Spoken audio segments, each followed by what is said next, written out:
Now, we had the debate last night. And after the debate, though, you had Clyde McCaskill on NSNBC. Who's that?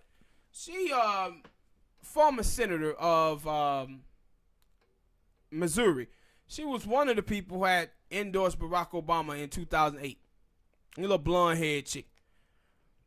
I remember you know who it is. You had at one time you said she was Hillary Clinton twin because both of them got them big ass heads. I'll show it to you later on. But she was on NSNBC, and during the debate last night, they kind of set the debate up great, and you can see what Jake Tapper was doing, and I'm going to talk about that next topic. But she, after the debate, the centrists in the debate got their ass whooped last night by Elizabeth Warren, Marianne Williamson, and Bernie Sanders. Got their ass handed to them. So she's on TV last night and she's saying, well, people in the Midwest, they don't like free stuff.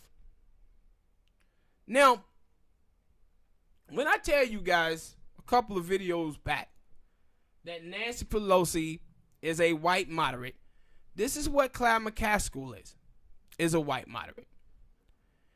And I told you about Dr. King when he said the biggest obstacle in the way of the freedom of the Negro is the white moderate, even more so than the Ku Klux Klan. When she tell you that people in the Midwest don't like free stuff, what she's telling you is that white people don't like black people getting free stuff. But you ain't see none of those white people who got all the trillions of dollars and millions of acres of land in the 1930s to 1965 coming back giving none of that stuff back that they got. Yeah, because everybody loves free stuff. Yeah, but they don't want blacks to get it. See, this is the old tax and spend liberals going to give your hard-earned money to these undeserving blacks and Latinos. And this is why with African Americans, when you have the Congressional Black Caucus that are pushing for the establishment and the status quo. The status quo in this country is African American, Mexicans, and Puerto Ricans being the permanent underclass. And this is what Clyde McCaskill is telling you when she tell you that the people in the Midwest don't like free stuff.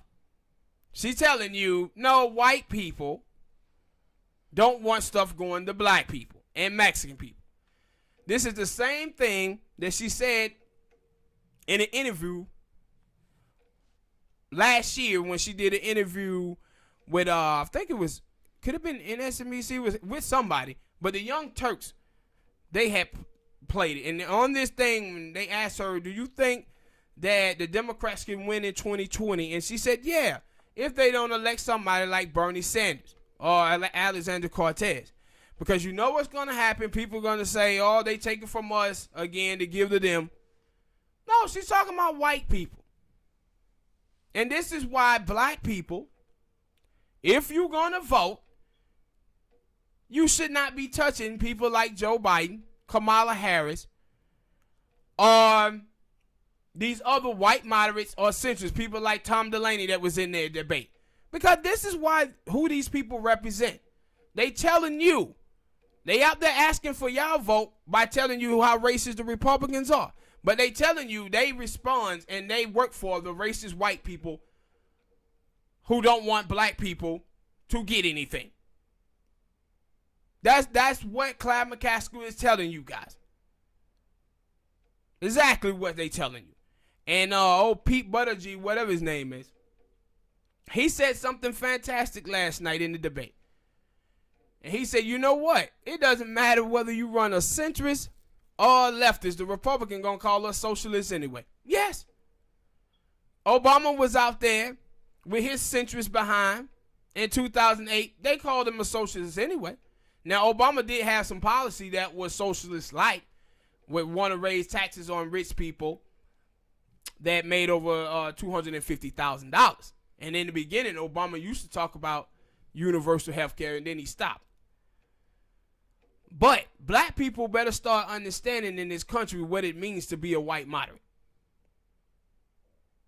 They better start understanding that. Because white moderates do not work on the behalf of black people. I said, this country, white people in this country have 90% of the wealth and 96% of the land, and they got that for a reason. They got that for a reason. Now, how the hell could the Democratic Party be representing people of color? And I don't even like that term.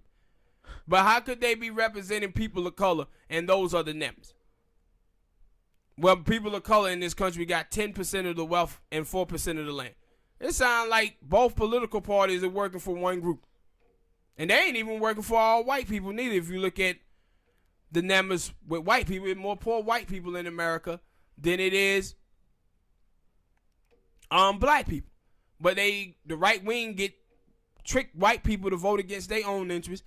And then you have, the vote against their own interests. And then you have the Boule blacks, the Congressional Black Caucus, the Latino caucus, and then black people and Latino people in the media that hurl up African Americans and Latinos to vote against their own interests by using accountability politics and identity politics. And representation. Yeah, and representation, a black face in a high place. Don't matter whether it's a disaster like that little moron Charlemagne the God. I don't know if y'all seen that fool out there talking about, yo, Kamala Harris is one of the best prosecutors in the country. What? Boy, sit down somewhere, man. Sit down. But this is what Claire McCaskill is. And that's what centrist Democrats are too. They ask black people to sacrifice their issues and things pertaining to their life or having a black agenda so they can win an election. But every time they win, you lose, black people. Like I told you before. Over the last 50 years since 1964, you own as many homes in the United States of America today as you did in 1964 when discrimination was legal. And you have made zero economic gain in this country in 50 years. And the reason why you've been voting for people like Claire McCaskill. And that needs to stop. All right, people. Hit that like button, subscribe.